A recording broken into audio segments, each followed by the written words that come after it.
11 benevolent elephants. 1 hen, 2 ducks. 1 hen, 2 ducks, 3 squawking geese. 1 hen, 2 ducks, 3 squawking geese, 4 corpulent porpoises, 5 limerick oysters. 1 hen, 2 ducks, 3 squawking geese, 4 corpulent porpoises, 5 limerick oysters, 6 pairs of Don Alfonso's tweezers. 1 hen, 2 ducks, 3 squawking geese, 4 corpulent porpoises, 5 limerick oysters, 6 pairs of Don Alfonso's tweezers, 7,000 Macedonian warriors in full battle array, 8 brass monkeys from the ancient sacred crypts of Egypt, and 9 apathetic, diabetic, sympathetic old men on roller skates with a marked propensity for procrastination and sloth.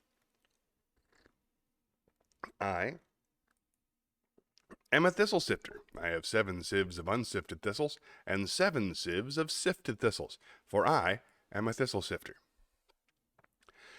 Amidst the mists of fiercest frosts, with barest wrists and stoutest boasts, he thrusts his fists against the post, and still insists he sees the ghost.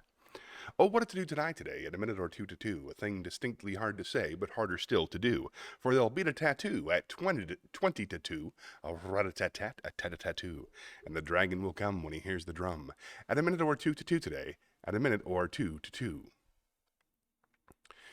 She stood on the balcony, inexplicably mimicking him hiccuping, and amicably welcoming him in.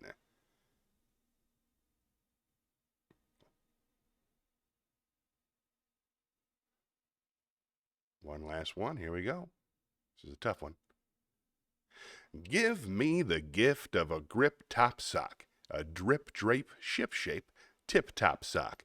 Not your spiv-slip, slapstick, slip-slop stock, but a plastic elastic grip-top sock. None of your fantastic slap, swap, slop from a slapdash, flash cash, haberdash shop.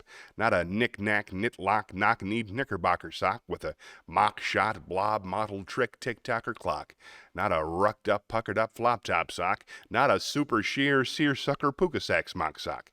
Not a spot-speckled, frog-freckled, cheap chic sock off a hodgepodge, moss-blotched, botched scotch block. Nothing slip, slop, drip, drop, flip-flop, or clip-clop. Tip me a tip-top grip-top sock. All right, my non-sequently's back. Yay! Let's go to work.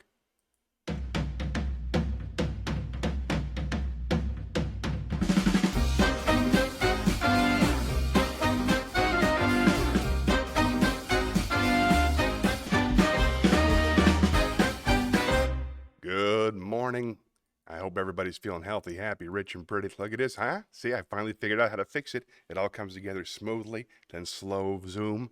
We're growing with each passing stream. Hi there, non-sequently. I missed you the past few weeks. How you been? It was really cool. Let's see, last week, Dad was here, and Shayna was here, and a few other new friends.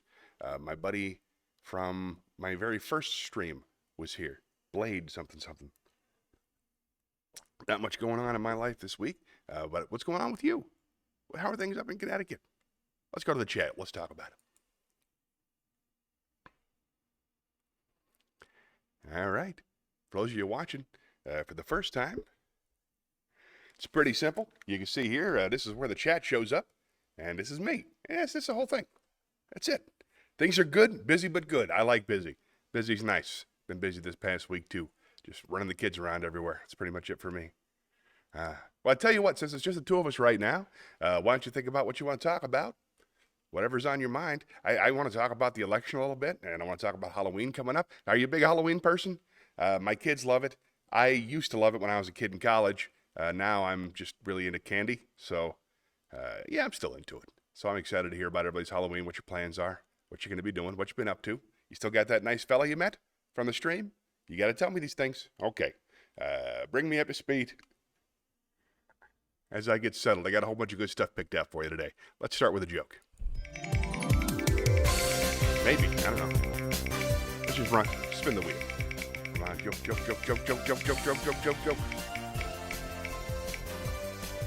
Nice. All right. Really? You know? Dad is here. Yay. Hey, Dad, we were just talking about Halloween memories. I was thinking back when I played Michael Jackson before he was a white guy when I was a little kid. That picture came out. I darkened my skin, and I'll never be able to work again. course, I was like 4 or something, but I loved him. I was thinking about Werewolf Zorro. Remember Werewolf Zorro, Dad? They started off as Zorro, and then as the moon came out, I put on the werewolf mask, became Werewolf Zorro, so that I could go to each house twice. It was worth a try. But anyway, we got all kinds of fun stuff today. Let's start with a joke. I got a couple of jokes picked out for you. Got a long one and a short one. Let's start with the short one. See if I can find it. There it is. It's a pirate joke. You're going to love it.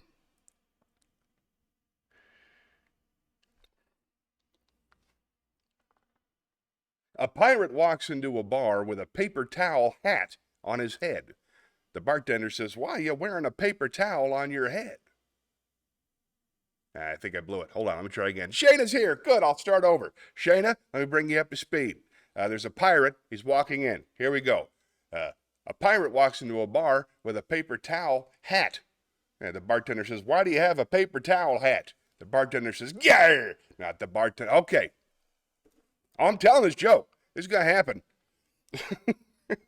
Let me get some coffee going. Whew, not quite where I ought to be. A pirate walks into a bar with a paper towel hat on his head. The bartender says, "Hey, man, how come you have a paper towel hat?" The pirate says, "Yar, there's a bounty on my head." There it is. Not worth the trouble, but that was fun. All right. Said hi to Shayna. Been here for 5 minutes. Wouldn't let you chat. Weird. Do not care for All Hallows Eve. Now, Dad, is it true that you don't care for the All Hallows Eve, or you just don't like people knocking on the door? Is it the whole thing, or is it just the people knocking on the door? I'm always curious. Let everybody catch up with each other. Say hello. Let's spin the wheel.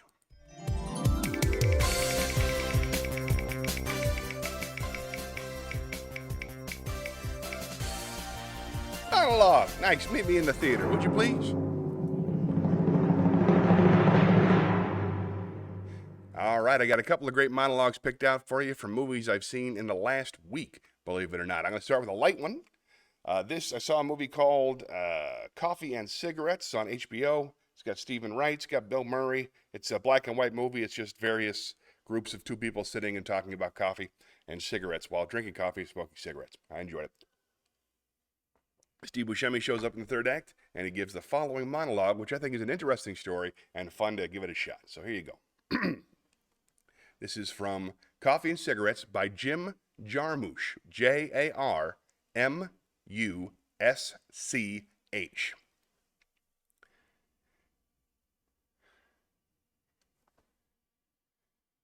Do you know that Elvis Presley's got a twin brother? Yeah, his name is Jesse Garon. You know, Elvis's middle name is Aaron. So Aaron, Garon. Anyway, everybody thinks he died at birth. But my theory is that his mother didn't want to raise 2 kids. She wasn't expecting twins. She couldn't afford to raise both. She gave one away. Just sent him off. So Jesse grew up in Arkansas or Mississippi or something. So he didn't know he had a brother, Elvis. But one day, like 1968 or 69, he's looking at himself in the mirror and he says, "Damn, I look like Elvis." So he comes to Memphis, looks up Elvis. Elvis sees him and he says, "Yeah, you're my brother. I can't believe it. How you doing? What can I do for you?" And his brother says, "Well, I don't know. Sure would be nice to be you for one night." So Elvis had this concert where his brothers sang. They tried to see if they could trick people. And damn if he didn't sound like his brother. Then Elvis had an idea. "I'm tired of the music scene. I'm going to send him out on tour." Big mistake. Because it was his brother who started to go to Vegas and wear the big collars and the white jumpsuits and the capes. Elvis wouldn't do that. And it was his brother who got really fat, you know, eating those banana fried butter sandwiches and stuff. So the colonel said, "We got to get rid of this guy. He can't be Elvis anymore." So they started feeding him pills. I think they killed him. Interesting theory. Mom's favorite, really? I didn't know that. Oh, we got a joke. Yay. All right, hold on. Dad doesn't care for the All Hallows. Consequently, we have missed you. I believe I mentioned that. You know it's true. Everybody saying hi to everybody else. Glad you're feeling better. Never liked it. What dance do cheesemakers do at Halloween? What dance do cheesemakers do at Halloween? Let's see. Mashed potato, cheddar, bones, jig. You know, I don't know. What kind of dance? Who went home? Just went home. What dance do cheesemakers do at Halloween? Can't wait to find out. While we're thinking, let's spin the wheel. Oh my God! The Monster Mash! The Monster Mash! He just went home. Dad's talking about he's not dead, he just went home. It's a line from Men in Black we've always particularly loved. Got it. The Monster Mash. Oh, goodness gracious me. All right, let's spin the... Oh! Gotta shake that off. What are we doing next? Ooh, prose. Nice. Maybe in the prose library, would you please? I've got some more Steve Martin and some more George Carlin. I can tell you guys are starting to get a little bit itchy, so I'm going to start off with the George Carlin. Let's see. This will be fun. This is Evening News by George Carlin, which is in prose, which should be having a little trouble finding it. My apologies. Pirate. Evening News. Here we go. This is the Evening News by George Carlin. This is the Evening News. Police in Maine announced today they have broken up a ring of amphetamine users. 6 of the speed freaks were arrested on the spot. Another 4 got away by sprinting completely across Canada. A man who was attempting to walk around the world drowned today on the first leg of his journey, which would have taken him from San Francisco to Honolulu. The owner of a Florida massage parlor has been arrested by police. There weren't any serious violations, said the officer. She just rubbed us the wrong way. Doctors treating a 90-year-old pregnant woman claim that because of her advanced age, she will have a grown-up. A Boston man who last year shot and killed all 12 members of a jury that convicted him of murder goes on trial again today. Courtroom insiders say jury selection is expected to take quite some time. Silent film star Mark Dunbar died today in Hollywood. He had no last words. However, he did wiggle his eyebrows and make several exaggerated gestures with his arms. A Cincinnati man was revealed that last week, a local hospital, instead of giving him a vasectomy, castrated him. A hospital spokesman explained, it all started as a joke. The doctors pretended they were going to castrate him, but he got real snotty, so they went ahead and did it to teach him a lesson. The patient, though upset, seemed philosophical. The way I look at it, it's that much less to wash. A New Hampshire inventor has developed a machine he claims will grant him any wish. Reporters were greeted at his home by hundreds of naked women who said they had been blowing him for the past 6 hours. A 65-year-old fitness expert trotting backward from Winnipeg to Chile in an effort to promote backward trotting was killed today when she was hit by a truck head-on from the rear. And finally, on the lighter side, here's a human interest story about man's best friend. It seems 65-year-old James Driscoll was asleep in his downtown hotel room last week when he was awakened by a dog barking. When he awoke, the room was filled with smoke and he could not see to get out. The dog led him out of the room, down the hall, and into an elevator shaft where he plunged 8 stories to his death. It seems it wasn't his dog. Fun. There you go. George Carlin. He can do anything. That's fantastic writing right there. All right. Pretty good play on words with them all. It's clever. Just hurts. Ooh, okay. What kind of video games do French people play? Let me think. What kind of video game? Jouer la vie. Frère Jacquemin. RPGs? I don't know. What kind of video games do French people play? Seems? I don't know. You're going to have to tell me. I'm curious, though. Can't wait to find out. It's exciting. I love this part. I love the part where I'm waiting for the punchline. He never... Wee! Eventually you put back... Wee! Wee! Wee! Wee! All right. I'm going to give that some thought. Let's spin the wheel. Wee! Wee! Root 'em. Oh, wee! That's why. Of course, we is French for yes. Ooh, Shakespeare, meet me at the Shakespeare stage. Who them in tell you? I think Dad just burned the French. Take that, the French. All right, we got some Shakespeare lined up for you. Why not start with a sonnet? This is sonnet number 40 by William Shakespeare. Take all my loves, my love, yea, take them all. What hast thou then more than thou hadst before?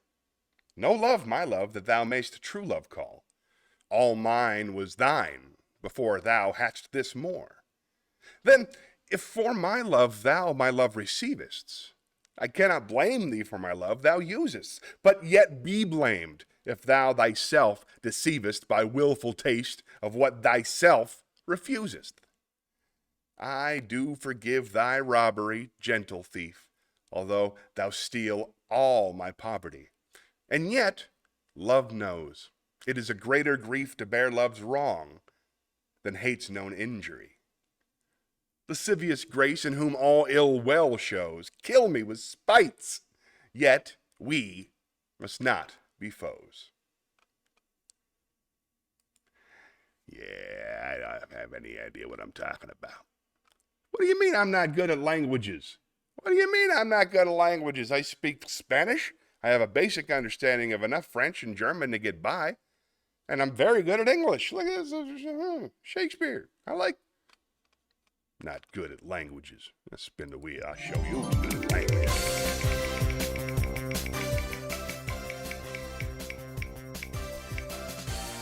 Oh, poem. Nice. Why don't you meet me in the poetry corner there?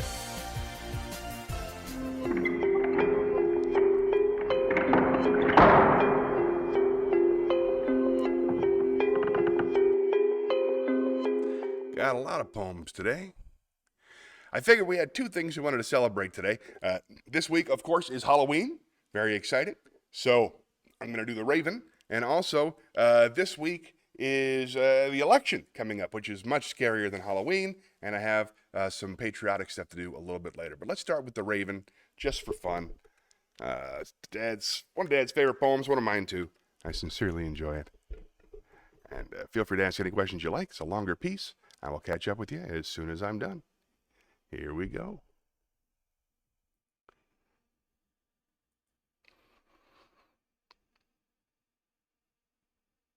Once, upon a midnight dreary, while I pondered weak and weary over many a quaint and curious volume of forgotten lore, while I nodded, nearly napping, suddenly there came a tapping, as of someone gently rapping at my chamber door.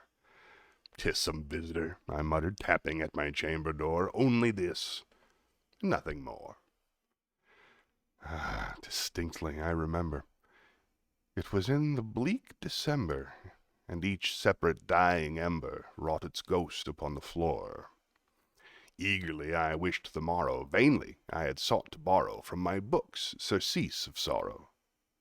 Sorrow for the lost Lenore, for the rare and radiant maiden whom the angels name Lenore, nameless here forevermore. And the silken, sad, uncertain rustling of each purple curtain thrilled me, filled me with fantastic terrors never felt before, so that now, to still the beating of my heart, I stood repeating, "'Tis some visitor entreating entrance at my chamber door, some late visitor entreating entrance at my chamber door. This it is, and nothing more." Presently my soul grew stronger, hesitating then no longer. "Sir," said I, "or madam, truly your forgiveness I implore, but the fact is I was napping, and so gently you came rapping, and so faintly you came tapping at my chamber door, that I scarce was sure I heard you. Here I opened wide the door. Darkness there, nothing more.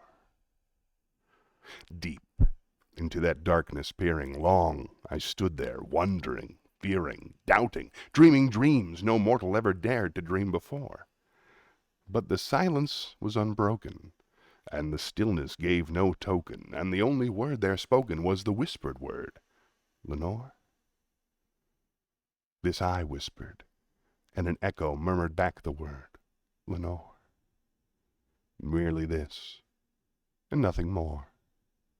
Back into the chamber turning, all my soul within me burning. Soon again I heard a tapping, somewhat louder than before. Surely, I said, surely that is something at my window lattice. Let me see then what thereat is, and this mystery explore. Let my heart be still a moment, and this mystery explore. 'Tis the wind, and nothing more. Open here I flung the shutter, when, with many a flirt and flutter, in there stepped a stately raven of the saintly days of yore. Not the least obeisance made he, not a minute stopped or stayed he, but with mane of lord or lady, perched above my chamber door, perched upon a bust of Pallas, just above my chamber door, perched and sat, and nothing more. Then this ebony bird beguiling my sad fancy into smiling by the grave and stern decorum of the countenance it wore.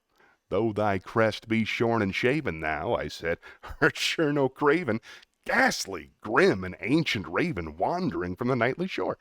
Tell me what thy lordly name is on the night's Plutonian shore.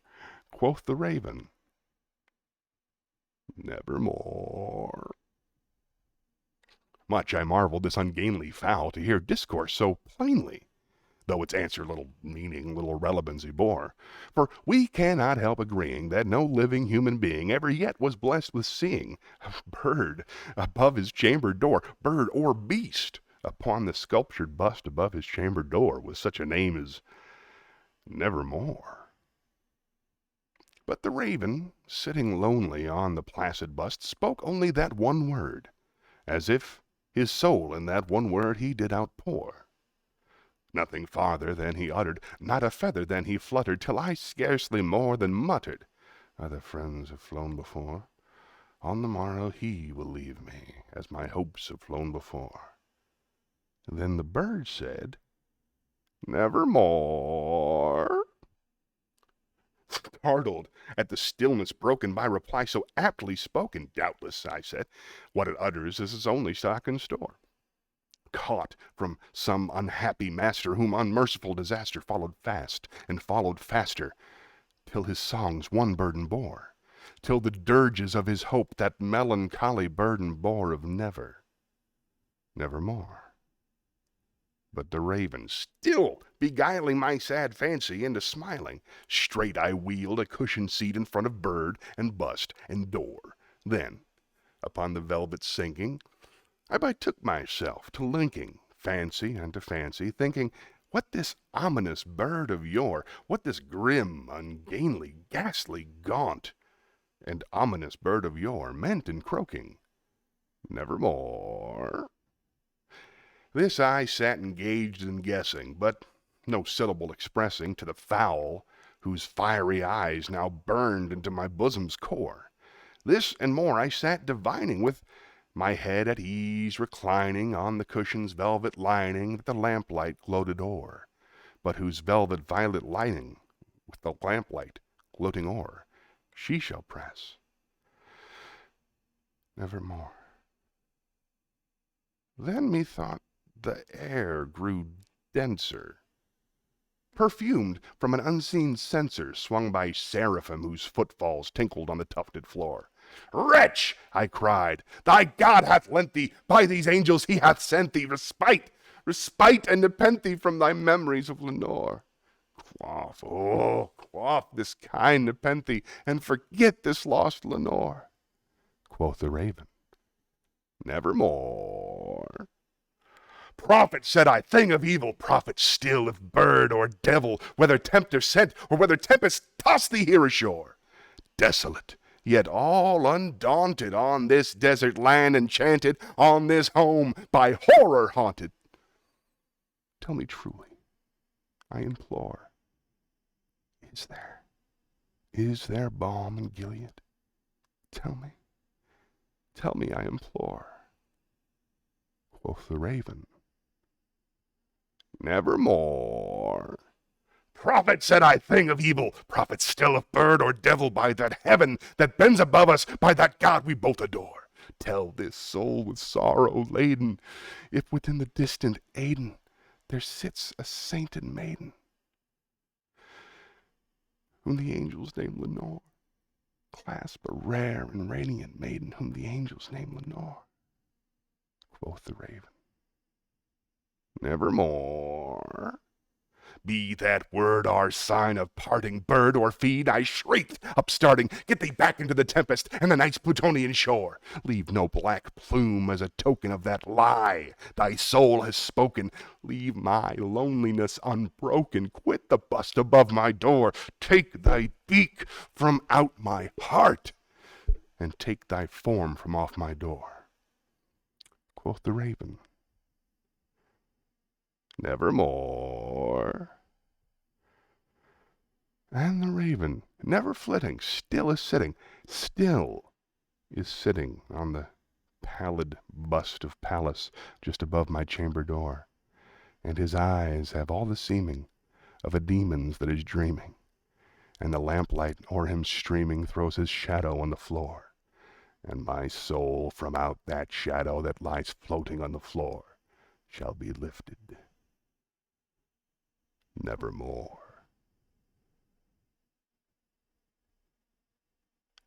Great poem. All right. Let's go over to the chat, shall we? We got a lot of fun talk about Halloween. Let's take a look. Let's see. What will I be dressing up like? I like to dress up like the Shadow. I think he's cool. Or maybe the guy from V for Vendetta. You should watch that movie. It's awesome.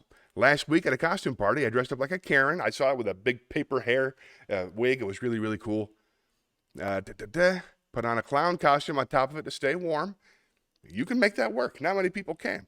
Happy to do that poem, Dad. Thank you for paying attention. I appreciate you. Can't wait to see Orion's Bob Ross. Looks like maybe you could be a happy little tree or a happy little cloud. I'll be a happy little shadow. Or a happy little guy from V for Vendetta.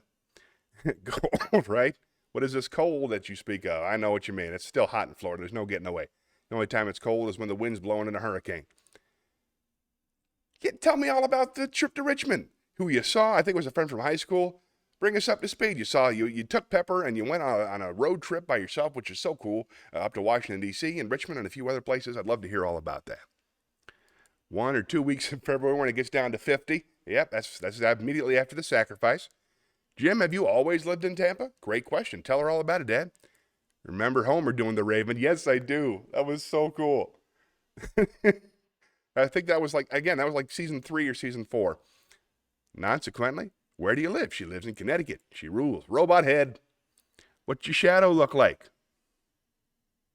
Oh, I was about to say, this is round and curly at the top. No, I'm with you now. The shadow is a big black fedora.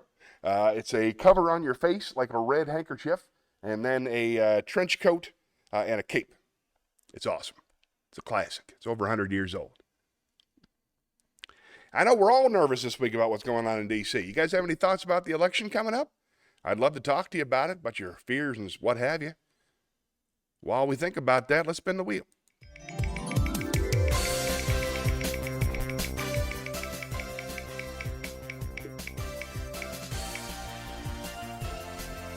Zen Koan.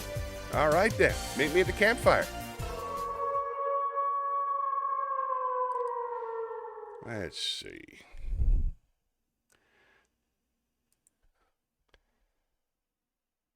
Zen Koans, as you know, are teaching tools to learn. Hold on now. Where am I? Darker. There we go. That's better. Thank you. That was bothering me. Okay. Terrified? Me too. Let's talk about it. Love visiting D.C. Glad to hear it.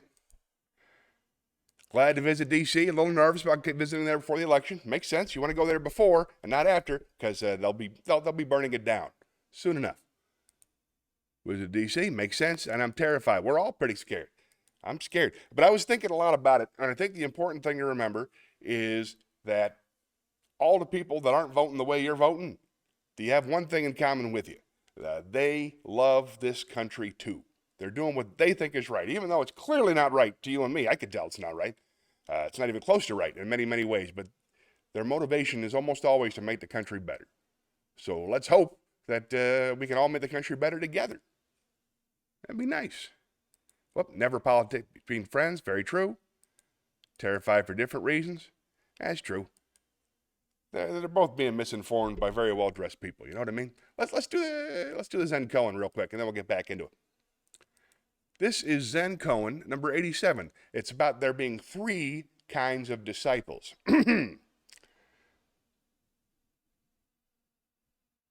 A Zen master named Getan lived in the latter part of the Tokugawa era. He used to say, there are 3 kinds of disciples. Those who impart Zen to others, those who maintain the temples and shrines, and then there are the rice bags and the clothes hangers. Gasan expressed the same idea. When he was studying under Takisu, his teacher was very severe. Sometimes he even beat him.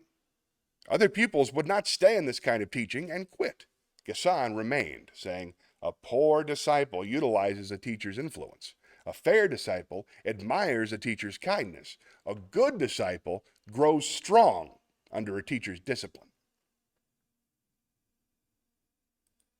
Yeah. Yep. Oh, no. I agree with Dad. We shouldn't be politics discussed between friends. Supporters are terrifying. Almost lost a good friend yesterday. It's okay. It's all right. Some of my good friends. And don't forget, a lot of folks are Republicans and they're not Trump supporters. The Republicans are okay. You know, they're nice people for the most part. They just got misled for a few years, I think. Yeah, there is that. There is that. I hope it doesn't offend anyone either. I don't think there's any Republicans out of the 4 people watching, but if there are, I'd love to hear your point of view too. It's a scary time, but remember, we're all in it together, and we're all working to try to make the country a better place. That's the important thing. What do you say we spin the wheel?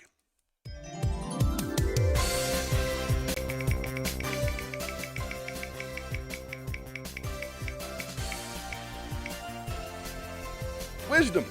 All right, then. Oh, I got a good one. Meet me.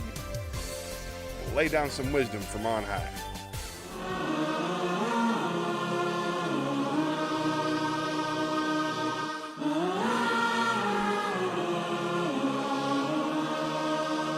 It's a longer piece that my Aunt Kathy Bossy posted just today on Facebook, and I thought it was really interesting, and I thought I might share it with you because it might help you in your personal interactions, and it's certainly going to help me. This piece is called How to Not Say the Wrong Thing.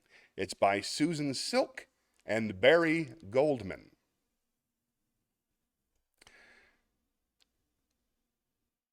When Susan had breast cancer, we heard a lot of lame remarks, but our favorite came from one of Susan's colleagues. She needed to visit Susan after the surgery, but Susan didn't feel like having visitors, and she said so.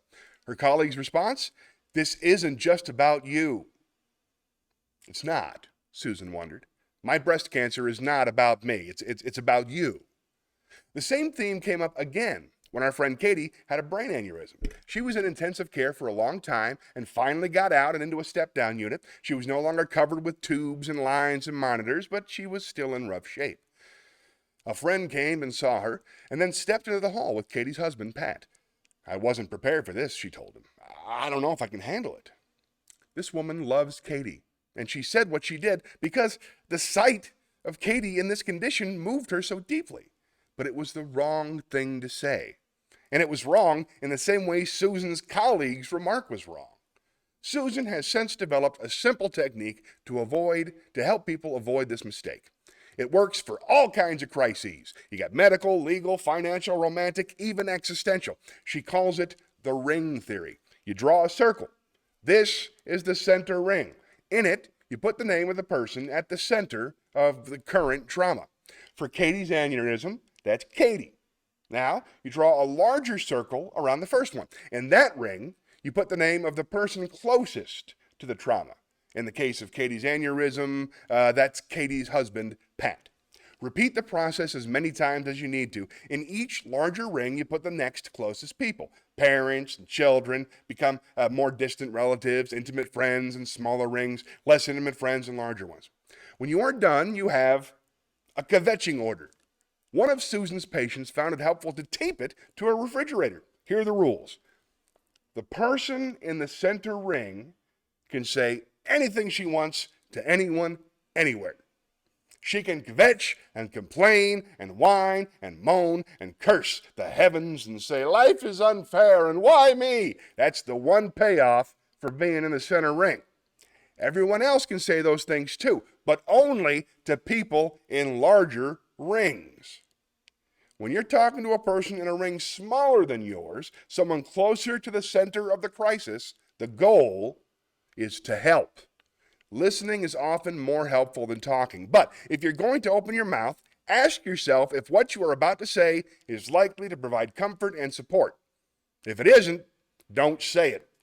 Don't, for example, give advice. People who are suffering from trauma don't need advice. They need comfort and support. So say, I'm sorry, or this must be really hard for you, or can I bring you a pot roast? Don't say, you should hear what happened to me, or here's what I would do if I were you, and don't say, this is really bringing me down. If you want to scream or cry or complain, if you want to tell someone how shocked you are or how icky you feel or whine about how it reminds you of all the terrible things that have happened to you lately, that's fine. Just do it to someone in a bigger ring. Comfort in, dump out. There was nothing wrong with Katie's friend saying she was not prepared for how horrible Katie looked, or even that she didn't think she could handle it. The mistake was that she said those things to Pat. She dumped in. Complaining to someone in a smaller ring than yours doesn't do any of you any good.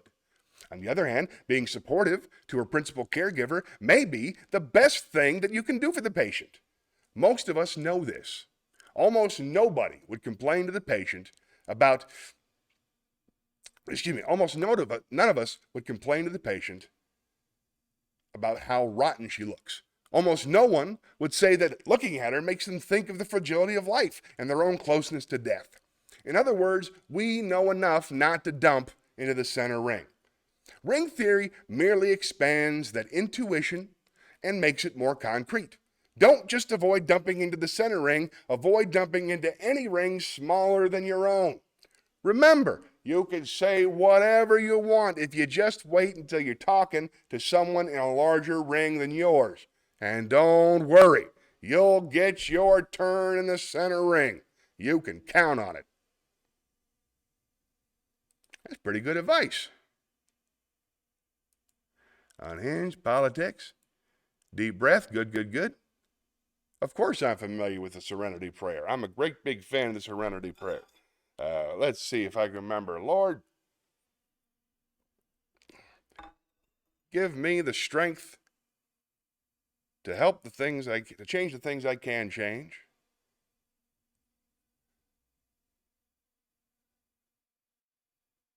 The patience to let go of the things I can't change, and the wisdom to tell the difference. I think I lost it. Oh, Kimmy's here? Oh, it's, hey! My echo. Echo? I don't know what that means. Hi, Johnny and Dad. Good deal. It's Stephanie. That's my sister, Stephanie. Welcome aboard. Oh, here's something she said. Let's see. Did you hear what Elon Musk is doing to influence the election? Yeah, that's pretty gross. That's gross and wrong, and pretty sure it's illegal if he actually does it. I am echoing. Is anybody else hearing an echo? Let me double check my settings real quick. On. Is the echo still there? Filters. How about now? How's that sound? All right, I think it might be you, Stephanie. Okay, let's do... Oh, yeah, sorry. We just did wisdom, didn't we? I got sidetracked. Spin the wheel.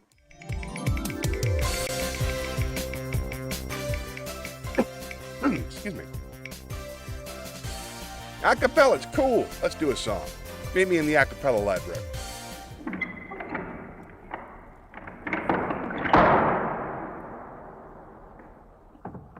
All right. I'm going to attempt to do something I have never done before. It's an original song. It's a song that I wrote with my friend Craig. And I want to get an audio recording of my voice doing it. So to make sure it's at the right speed, I'm going to play a backup song that only I can hear, and you can't, and I'm sorry. So this ought to be a challenge. Let's see how I do. Okay. It's a song written by myself, Craig Collin, and the good folks in the Village People. There we go. All right. Here we go. Yes, it's Carpe Diem. It's exactly right. Let me make sure I got my lyrics here. And we'll go to work. Da, da, da. Let's see. Acapella, Carpe Diem, Craig Collin. Hope you enjoy it. Ba, ba, ba. Da, ba, ba, da, ba, ba, ba, ba, ba, da.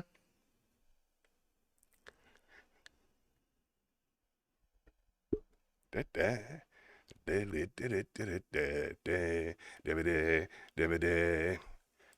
Mortals, you are all gonna die, foolish mortals.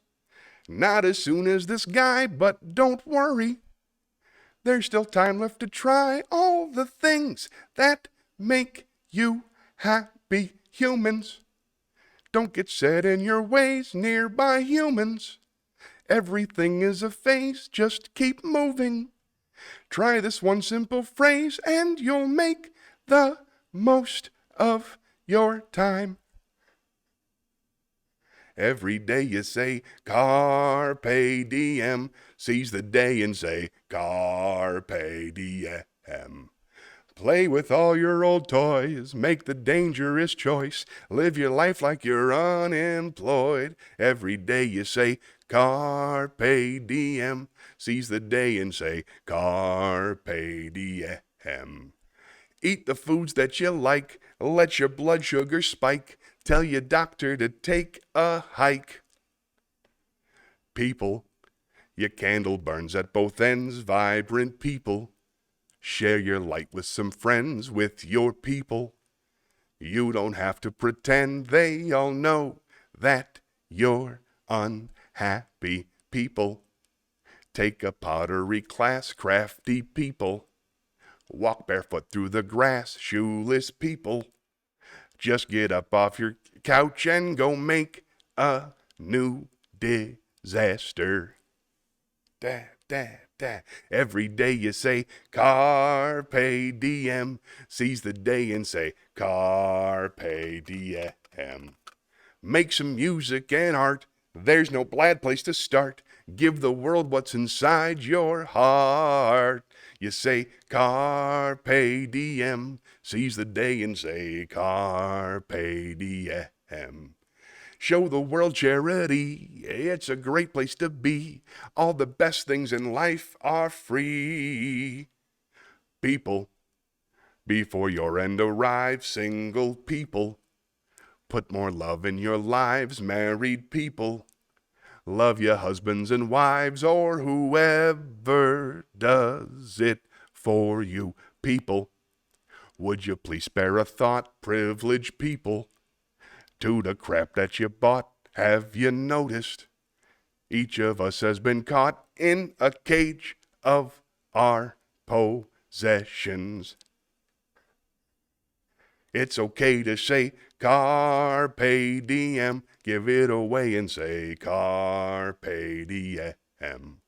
You can set yourself free and embrace poverty. You can give all your stuff to me.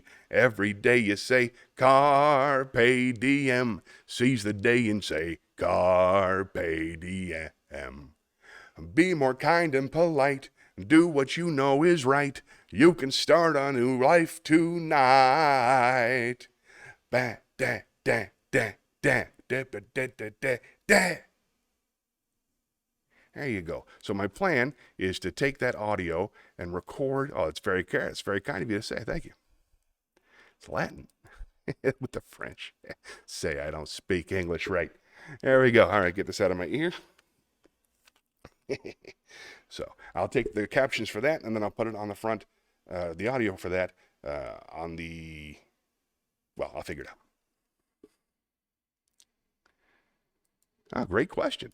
I can act so optimistic right now. How do I stay optimistic and not live in fear? Great question.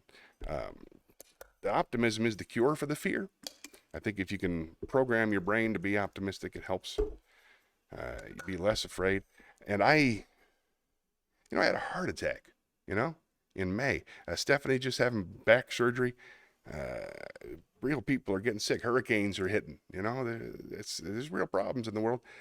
I'm a little bit afraid of that. I'm not afraid of dying. I'm afraid of suffering. I'm afraid of my family suffering. But I don't think... I have to hope that the government is well enough developed that it could protect itself from some dipshit who wants to come along and take it over. I think we have all the infrastructure in place to keep anybody from trying to pull any crap. I mean, they're going to try to pull the crap, but we just won't let them do it. Just like with the last election. That's my only worry. That's my only comfort, I mean. What do you guys do to stay comfortable? To keep from being scared? When I was in high school, you could take Latin. When you were in high school, it's the only language there was. All right, let's see. He's old, I tell you. Ho!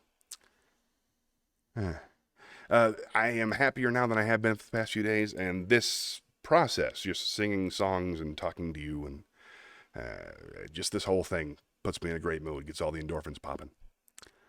Years of Latin, really? Well, there you go. You guys can continue the conversation, whatever language you like. I won't take offense. Let's spin the wheel.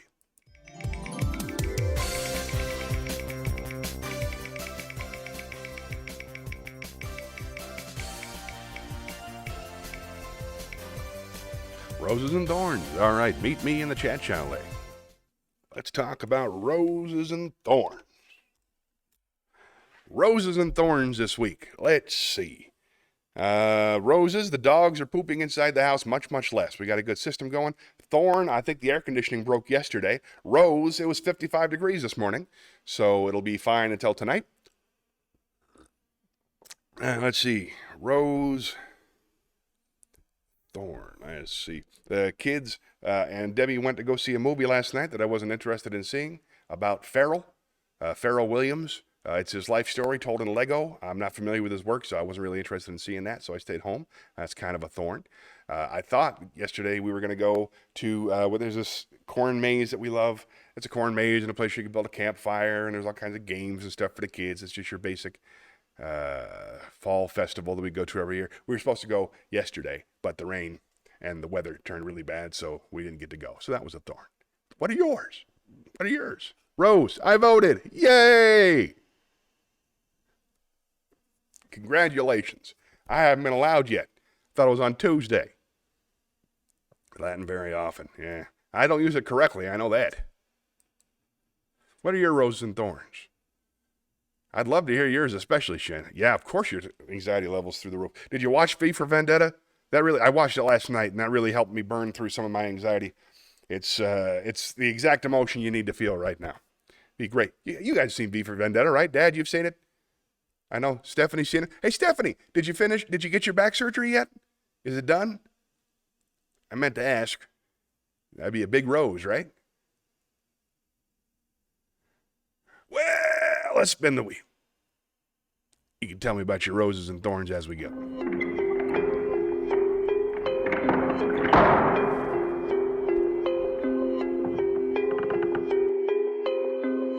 Today's the day. You don't want to watch it before the 5th of November.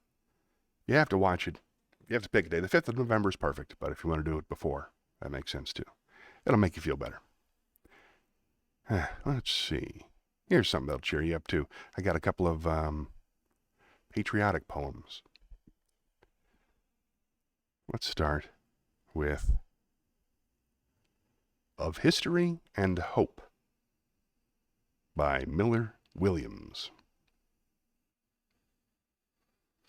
We have memorized America, how it was born and who we have been and where. In ceremonies and silence we say the words, telling the stories, singing the old songs. We like the places they take us. Mostly we do. The great and all the anonymous dead are there. We know the sound of all the sounds we brought.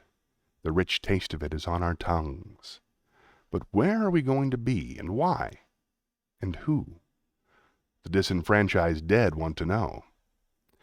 We mean to be the people we meant to be, to keep on going where we meant to go. But how do we fashion the future?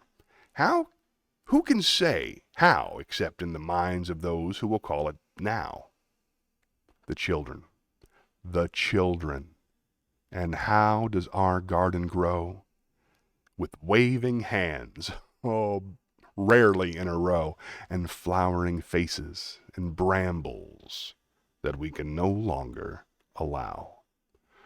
Who were many people coming together cannot and will not become one people falling apart. Who dreamed for every child an even chance cannot let luck alone, turn doorknobs or not. Whose law was never so much of the hand as the head, cannot let chaos make its way to the heart. Who have seen learning struggle from teacher to child, cannot let ignorance spread itself like rot. We know what we have done, and what we have said, and how we have grown, degree by slow degree, believing ourselves toward all we have tried to become. Just and compassionate, equal, able, and free. All this in the hands of children, eyes already set on a land we can never visit. It isn't there yet. But looking through their eyes, we can see that our long gift them may come to be. If we can truly remember, they will not forget. Nice. Uh-oh. Rose, haven't seen another human this week. Oh, come on, man. That's no good. You didn't go out do any shopping or anything? You leave the house? Worried about you. We should do some FaceTime with the kids. Let me know. Huh? I hate to hear that you're lonely, Dad. What is it about the movie you think will help? Is it somehow related to similar things that are happening in the real world right now? Yes, very much so. It's about, it's for the sake of argument. For the sake of argument. Let's say, worst case scenario, that guy wins the election and decides to become an authoritarian dictator. This is about the tearing down of an authoritarian dictatorship and the proof that the dictator is cowardly and powerless in the hands of the people. And it's an extraordinary film. It's very, very well written, and now's the perfect time to watch it. I can't recommend it highly enough. It's about, I can tell you more details. There's a couple action scenes here and there, but it's mostly just about how fascism cannot survive. How fascism cannot win. It's worth watching. Let's see. Jim, if you had to choose, would you rather see someone or not see someone? I imagine it depends on the person. How true that is. I'll see where I can find a movie streaming. I watched it yesterday. I think it's on Prime. And it's awesome. It's also a really, really, really good graphic novel. The graphic novel is even better than the movie. But the movie is great. One of the all-time greats of the Wachowski sisters put that together before they became the Wachowski sisters. Let's see. All right, then. Let's spin the wheel.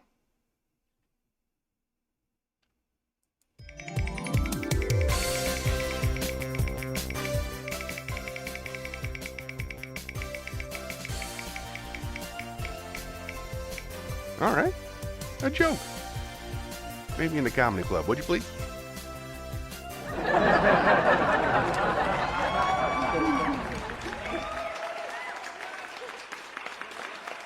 All right, here we go. I'm excited about this one because this one is over 100 years old. There's a guy named Samuel Beckett. There's one named Samuel Beckett. He used to, he would leap from life to life, putting things right where they once went wrong, and hoping each time his next leap would leap home. That's one Samuel Beckett, played by a very, very good actor whose name escapes me. He also played Archer in the Star Trek. Wow, I can't think of his name. Doesn't matter. Anyway, Quantum Leap, fine program. We all loved it. Before him, there was a playwright named Samuel Beckett, and he wrote several really, really, really, really weird plays. Waiting for Godot was my favorite of his, and my second favorite is Endgame, which is taught in some schools. One of the cool things about Endgame, besides being batshit crazy, is there's a straight-up joke right in the middle of it. So I would like to tell you the joke from Endgame by Samuel Beckett. Okay? All right, here we go. Oh, I love this one. I don't know how funny it is, but it's interesting as heck. I really like this. Let's see. An Englishman needing a pair of striped trousers in a hurry for the New Year's festivities goes to his tailor who takes his measurements. Good. Ah, damn. I'm having a real problem with my... I don't know what it is. All right, hold on.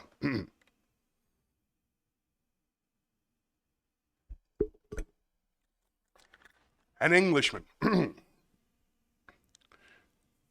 An Englishman, needing a new pair of striped trousers in a hurry for the New Year festivities, goes to his tailor, who takes his measurements. That's the lot. Come back in 4 days, I'll have it ready. Good. 4 days later. So sorry. Come back in a week. I've made a mess of the seat. Good. That's all right. A neat seat can be very ticklish. A week later. Frightfully sorry. Come back in 10 days. I've made a hash of the crotch. Good. Can't be helped. A snug crotch is always a teaser. 10 days later. Oh, dreadfully sorry. Please come back in a fortnight. I've made a balls of a fly. Good.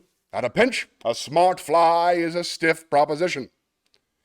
Well, to make it short, the bluebells are blowing and he bollockses the buttonholes. God damn you to hell, sir. No, it's indecent. There are limits. In 6 days, do you hear me? 6 days. God made the world. Yes, sir. No less, sir. The world. And you're not bloody well capable of making me a pair of trousers in 3 months. But, sir, my dear sir, look at the world and look at my trousers. I like that one. There we go. I hope you enjoy it. Well, Shayna said that if you and your family decide to go to a show at QCCE, I'd love for you to let me know, so maybe I can meet up with you. I'll definitely do that. I will send you a text as soon as Debbie tells me which show she wants to go to. I'd like that. For those of you at home, QCCE is the Queen City Comedy Experience. It's a yearly festival. Thank you, Shayna. For the past 5 years, I have done a show in it, but this year they started charging for submissions, and I don't like submitting to stuff, so I didn't do it this year. So I'm just going to go out and watch a show as a fan. But not all of them, because it's going to be, I think it's like 6, 7 nights in a row, 3 shows in the same room, improv and stand-up in each show. So it's tough to watch. I mean, I hope it's going to be great. All right, let's spin the wheel.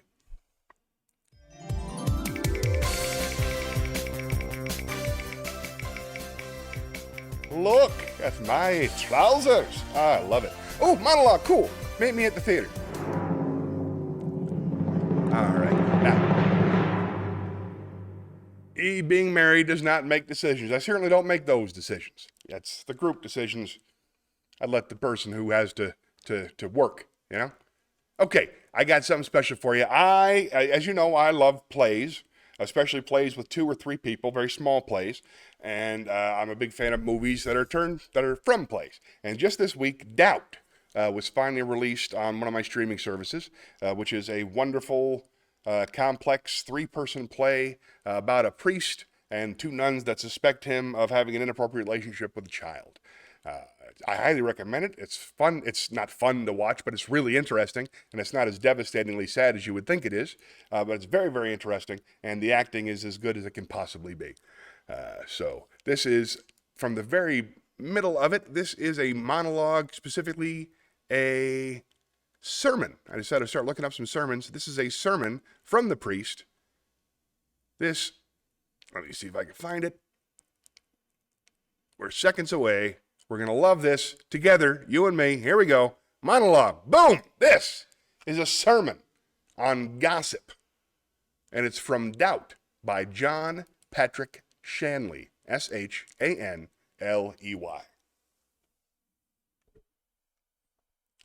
A woman was gossiping with a friend about a man she hardly knew. I know none of you have ever done this. And that night, she had a dream. A great hand appeared over her and pointed down at her.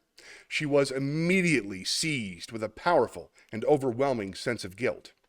The next day, this thing is killing me. All right.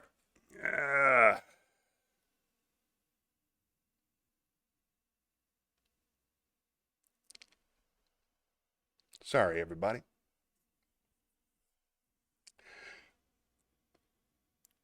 A woman was gossiping with a friend that she hardly knew. A woman was gossiping with a friend about a man she hardly knew. I know none of you have ever done this. And that night, she had a dream. A great hand appeared over her and pointed down at her. She was immediately seized with an overwhelming sense of guilt. The next day, she went to confession. She got the old parish priest, Father O'Rourke, and she told him of her dream. Was that the hand of God Almighty pointing a finger at me? Should I be asking for your absolution? Father, tell me, have I done something wrong? Yes, you ignorant, badly brought up female. You have borne false witness against your neighbor. You have played fast and loose with his reputation, and you should be heartily ashamed. So the woman said she was sorry and asked forgiveness. Not so fast, O'Rourke said. I want you to go home. Take a pillow up on your roof, cut it open with a knife, and return here to me. So she went home, took the pillow off her bed, a knife from the drawer, went up the fire escape to the roof, and stabbed the pillow. Then she went back to the old priest as instructed. Did you gut the pillow with a knife? He said. Yes, Father. And what was the result? Feathers, she said. Feathers! Feathers everywhere, Father. Now, I want you to go back and gather up every last feather that flew out on the wind. Well, she says, it can't be done. I don't know where they went. The wind took them all over. And that, said Father O'Rourke, is gossip. In the name of the Father, the Son, the Holy Ghost. There you go. Huh? Good story. Oh, that's very kind of you to say. Thanks, Dad. All right. Let's go do some more prose. Excuse me. Bad cough these couple of weeks. Oh, nice. Yeah, meet me in the prose room. Here we go.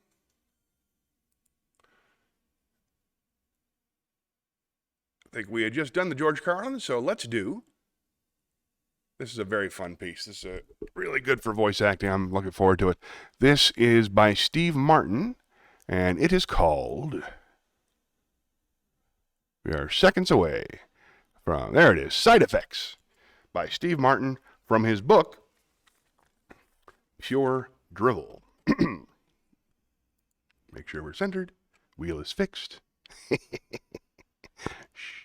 All right, here we go. No, it's not. What are you talking about, huh? What? No. What? Huh? What? No. Get that down. All right, here we go. Let's do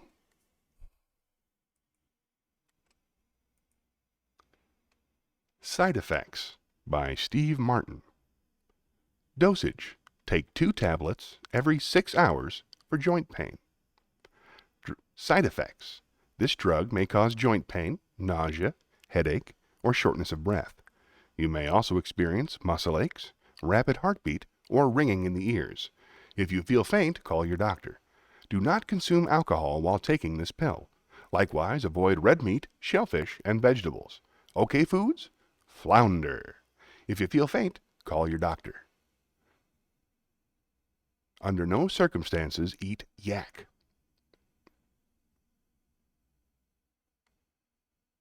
This is intolerable. Give me a second, folks. Let me see what I can do here.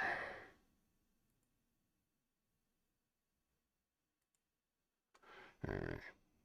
I got it moving automatically now. Let's see how it goes. This drug may cause joint pain, nausea, headache, or shortness of breath. You may also experience muscle aches, rapid heartbeat, or ringing in the ears. If you feel faint, call your doctor. Do not consume alcohol while taking this pill. Likewise, avoid red meat, shellfish, and vegetables. Okay foods? Flounder. Under no circumstances eat yak. Men can expect painful urination while sitting, especially if the penis is caught between the toilet seat and the bowl. Projectile vomiting is common in 30% of users. 50%.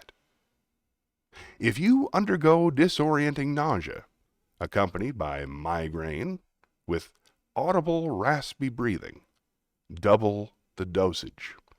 Leg cramps are to be expected. Up to 1 knee buckler per day is allowable. Bowel movements may become frequent. This is too slow. Bowel movements may become frequent. Jeez. Oh, wait, I can move it. If bowel movements become greater than 12 per hour, consult your doctor, or in fact, any doctor, or anyone who will speak to you. You may find yourself becoming lost or vague. This would be a good time to write a screenplay. Do not pilot a plane unless you are in the 10% of users who experience spontaneous test pilot knowledge. If your hair begins to smell like burning trees, move away from any buildings or populated areas and apply a tincture of iodine to your head until you no longer hear what could be considered a countdown. May cause stigmata in Mexicans. Do not sit on pointy conical objects. If a fungus starts to grow between your eyebrows, call the Guinness Book of Records. Do not operate heavy machinery, especially if you feel qualified for a desk job. That's good advice anytime. May cause famine and pustules. There may be a tendency to compulsively repeat the phrase, no can do. This drug may cause visions of the Virgin Mary to appear in treetops. If this happens, open a souvenir shop.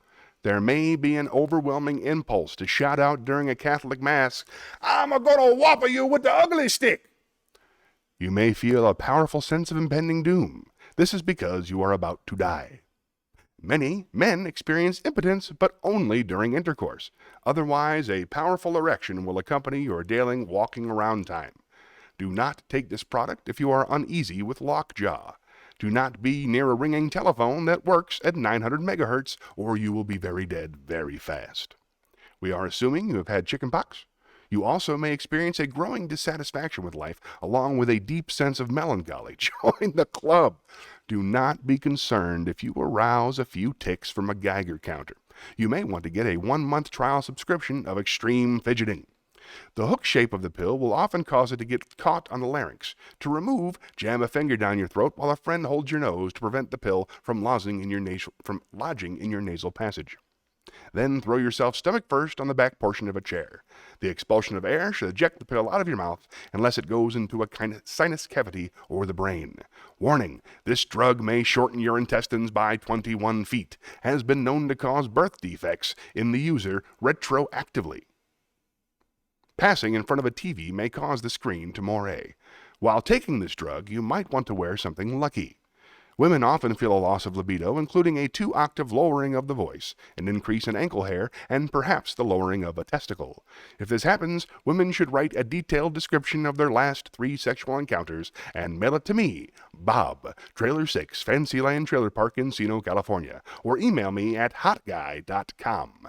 Discontinue use immediately if you feel your teeth are receiving radio broadcasts. You may experience lumpy back syndrome, but we are actively seeking a cure. Bloated fingertips on the heart side hand are common. Be sure to allow plenty of quiet time in order to retrain the eye to move off stationary objects. Flotation devices at sea will become pointless as the user of the drug will develop a stone-like body density. Therefore, if thrown overboard, contact your doctor. This product may contain one or more of the following: bungee cord, plankton, rubber, crack cocaine, pork bladders, aromatic oils, gum arabic, and Arab's gums. Gunpowder, corn husk, glue, English muffins, bee pollen, poached ham, hollandaise sauce, and crushed saxophone reeds. Sensations of levitation are common. A user may experience phantom third arm. There are certain inversions of language that are acceptable. Hi, how are you? Is acceptable. Unacceptable, the rain and sprain slays blindly on 20 minutes after taking the pills, you will experience an insatiable craving to take another dose. Avoid this with all your power. It is advisable to have a friend handcuff you to a large kitchen to a large kitchen.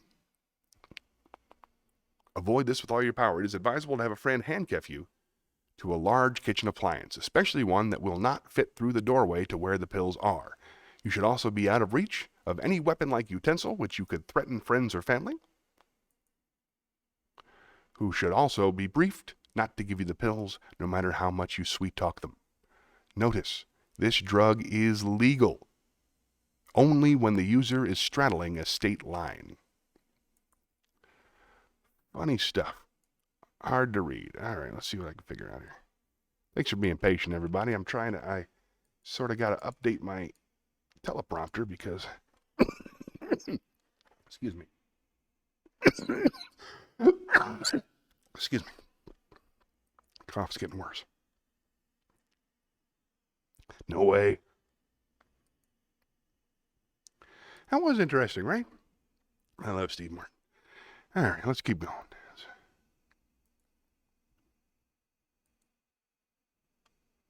Just going to double check.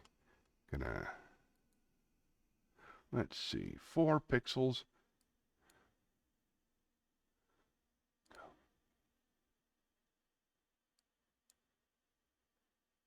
That works. Let's try 50. All right. All right. I'm working on it, folks. Thanks for being patient with me. Let's see what we've said. Announced prose before it appeared on the reel. That's the wrong button. That was interesting. Thank you. Thanks for hanging in there, everybody. I appreciate you a lot. All right, then, where we leave off. That was prose. So let's spin the wheel. Spin the wheel.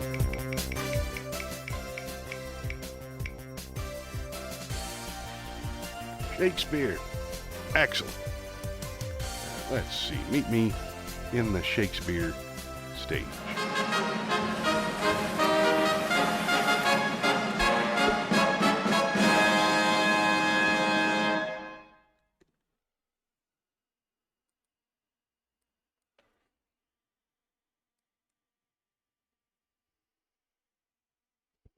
Adjusting everything again. Thank you for being patient. There we go. Up Shakespeare, why thou wilt quarrel.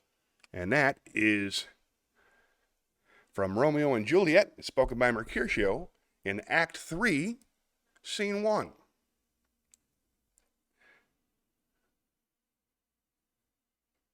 All right. Let's give it a try. Why?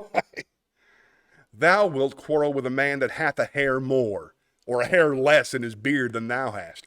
Thou wilt quarrel with a man for cracking nuts, having no other reason but because thou hast hazel eyes. What eye but such an eye would spy out such a quarrel? What eye but such an eye would spy out such a quarrel? Man. Thy head is as full of quarrels as an egg is full of meat. And yet thy head hath been beaten as addle as an egg for quarreling. Thou hast quarreled a man for coughing in the street, because he hath wakened the dog that hath lain asleep in the sun. Didst thou not fall out with a tailor for wearing his new doublet before Easter, and with another for tying his new shoes with old riband? And yet thou wilt tutor me from quarreling. Working on it. All right, still a little bit too small. Let's do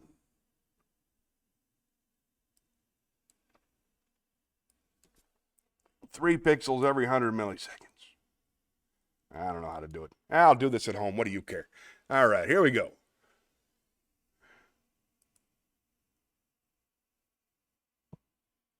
I know. It's good for you, though. Go get the exercise. You'll feel better. Be around some people. I'm proud of you. Well, they would. That sounds right. No fun mentioned. There's still fun to be had. Don't give up, Dad. Meet me at the wheel.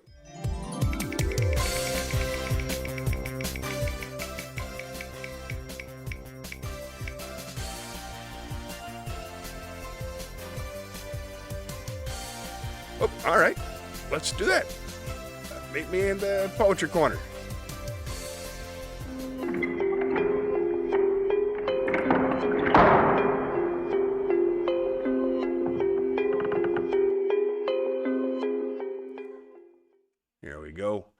This is I Am Old Glory by Master Sergeant Percy Webb, United States Marine Corps. I am Old Glory. Here we go. I am Old Glory. For more than 10 score years, I have been the banner of hope and freedom for generation after generation of Americans. Born amid the first flames of America's fight for freedom, I am the symbol of a country that has grown from a little group of 13 colonies to a united nation of 50 sovereign states. Planted firmly on the high pinnacle of American faith, my gentle fluttering folds have proved an inspiration to untold millions. Men have followed me into battle with unwavering courage. They have looked upon me as a symbol of national unity.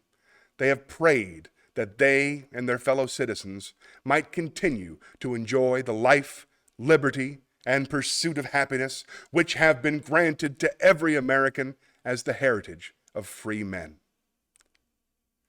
So long as they treasure the priceless privileges bought with the blood of our forefathers, so long as the principles of truth, justice, and charity all remain deeply rooted in human hearts, I shall continue to be the enduring banner of the United States of America.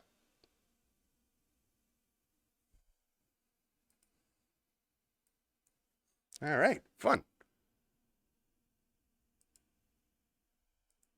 Let's see how we're doing. Right? Isn't that sweet? Oh, he's forgotten what fun is. What about baseball? You like baseball? Come on.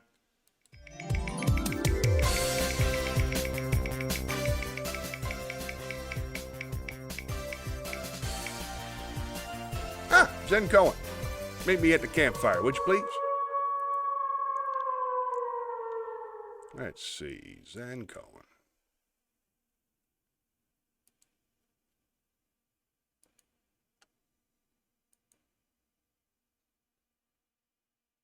Having a tough time finding everything. Thank you for being patient, friends. Let's see, Zen Koan. All right, I got to stop this. And I go over here. How to write a Chinese poem. Working on it, folks. It'll be better than ever. Very soon. This is Zen Koan number 88. How to write a Chinese poem. A well-known Japanese poet was asked how to compose a Chinese poem. The usual Chinese poem is 4 lines, he explained. The first line contains the initial phrase, the second line, the continuation of that phrase, and the third line turns from this subject and begins a new one. And the fourth line brings the first 3 lines together. A popular Japanese song illustrates this. 2 daughters of a silk merchant live in Kyoto. The elder is 20, the younger 18. A soldier may kill with his sword, but these girls slay men with their eyes. It's a new kind of form to try. I think it's worth checking out. All right, that's pretty close. It's almost fast enough. I'm going to go, let's see, 4 pixels every 100 milliseconds. All right, see how that looks.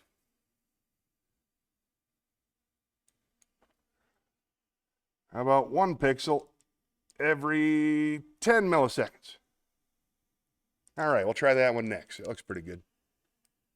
Maybe 20. Okay, let's spin the wheel. Still with me? Takes the fun out of the night.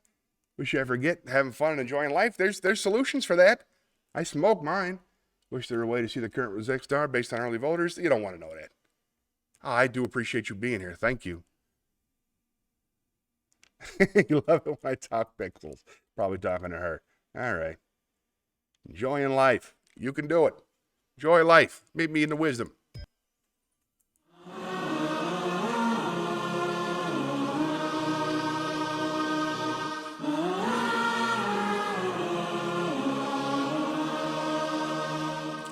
Got all kinds of good wisdom this week. Here's something from our friend Hunter Thompson. This is wisdom from Hunter Thompson. Life should not be a journey to the grave with the intention of arriving safely in a pretty and well-preserved body, but rather to skid in broadside in a cloud of smoke, thoroughly used up, totally worn out, and loudly proclaiming, "Wow, what a ride!" All right, I like that speed. Got it. All right, we're learning. Back to the thing. Didn't know she was a fan of Pixels either. Let's spin the wheel.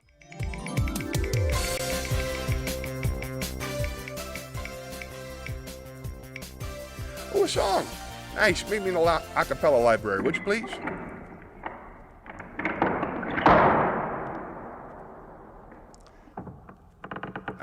Got a cheer up song for you. This is a great song. This is called Odds Are by the Barenaked Ladies. It's a great video if you ever want to watch it. Here we go. Odds Are by B&L. Struck by lightning sounds pretty frightening, but you know the chances are so small. Stuck by a bee sting, nothing but a bee thing. Better chance you're gonna buy it at the mall. But it's a 23 to 4 to 1 that you can fall in love by the end of this song. So get up, tell the bookie put a bet on, not a damn thing will go wrong. The odds are that we will probably be alright. Odds are we're gonna be alright. Odds are we're gonna be alright tonight. The odds are that we will probably be alright. Odds are we're gonna be alright. Odds are we're gonna be alright for another night. Hit by the A train, crashed in an airplane. I wouldn't recommend either one. Killed by a great white or a meteorite. I guess there ain't no way to go, that's fun. But somewhere in the world, someone's gonna fall in love by the end of this song. So get up. No, it's never gonna let up, so you might as well sing along. The odds are that we will probably be alright. Odds are we're gonna be alright. Odds are we're gonna be alright tonight. The odds are that we will probably be alright. Odds are we're going to be alright. Odds are we're going to be alright for another night. Sure, things go wrong, but I'll take my chances. Odds are long, so why not play?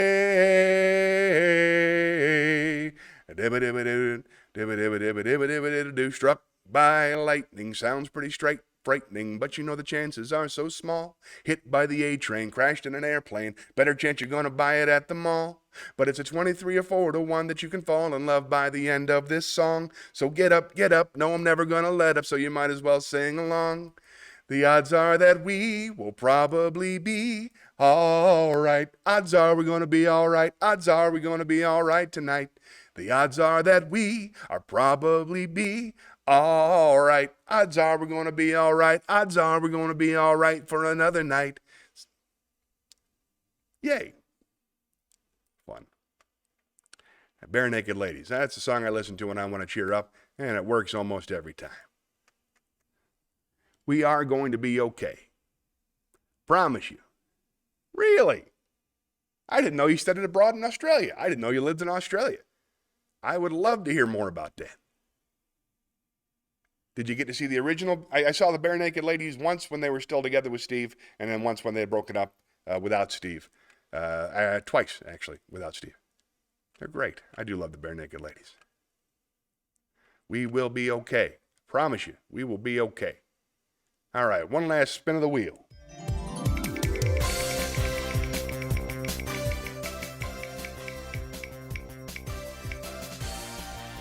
Poetry Corner. All right, then. Why don't you meet me in the Poetry Corner?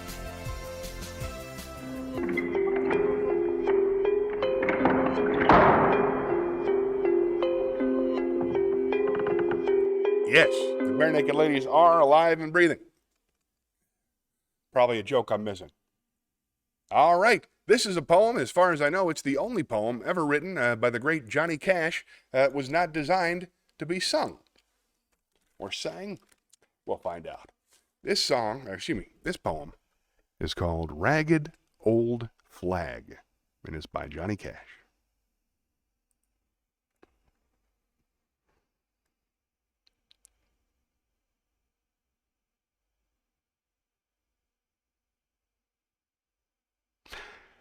I walked through a county courthouse square. On a park bench, an old man was standing there. I said, "Your old courthouse is kind of run down." He said, "It'll do for our little town." I said, "Your flagpole has leaned a little bit, and that's a ragged old flag you got hanging on it." He said, "Have a seat," and I sat down. "Is this the first time you've been in our little town?" I said, "I think it is." He said, "I don't like to brag, but we're kind of proud of that old ragged flag. You see, we got a little hole in that flag there when Washington took it across the Delaware, and it got powder burned the night Francis Scott Key sat watching it, writing, 'Oh, say, can you see?' And it got a bad rip in New Orleans with packing 'em, and Jackson tugging at its seams. And it almost fell at the Alamo beside the Texas flag, but she waved on through. She got cut with a sword at Chancellorsville, and she got cut at Shiloh, too. There was Robert E. Lee,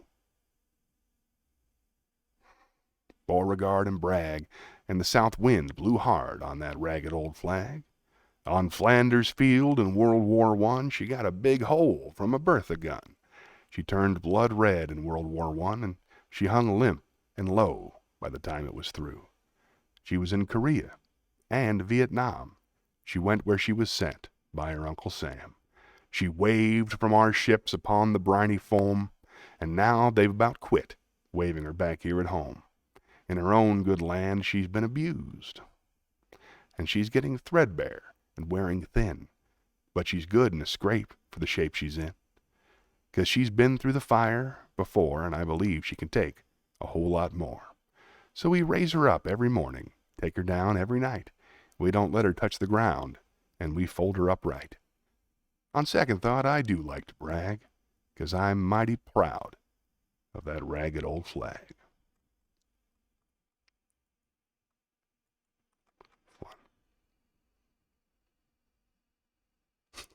All right. Okay, let you guys have your fun. Yeah, well, I think that's it. Why don't you meet me in the chat chalet, a talk show desk. Thanks for watching, everybody. I appreciate you being here. I hope that you're, stay strong, Shayna. It's going to be okay. This country is stronger than any dipshit. We can do it. Great. There's more great Americans than there are stupid Americans, and I think we're going to be just fine. We're all here to protect the flag. We're all here to protect the country, and we're not going to let anybody take it over. Well, it's been a fun show. Thanks again for spending time with me. It's one of the highlights of my week every week. I love you, Dad. I'll give you a call when I get home if the kids are home so they can talk to you. I don't want you to be lonely. Thank you, Shayna, for watching. Thanks to everybody else who stuck their head in. Until next time, remember, the only way to save this country, especially now, is for all of us to love one another. So love yourself first. Then love somebody else.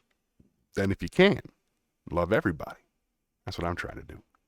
Sing along if you know the words. We'll meet again. Don't know where, don't know when, but I know we'll meet again some sunny day. Keep shining through just like you always do, and the blue skies will push the dark clouds far away. And would you please say hello to the folks that I know and tell them I won't be long. They'll be happy to know that as you saw me go, I was singing this song. We'll meet again, don't know where, don't know when, but I know we'll meet again some sunny day. Dibba-dibba-dibba-dibba-doo-doo. Thanks for watching. Until next time, be good, but not too good. Good night.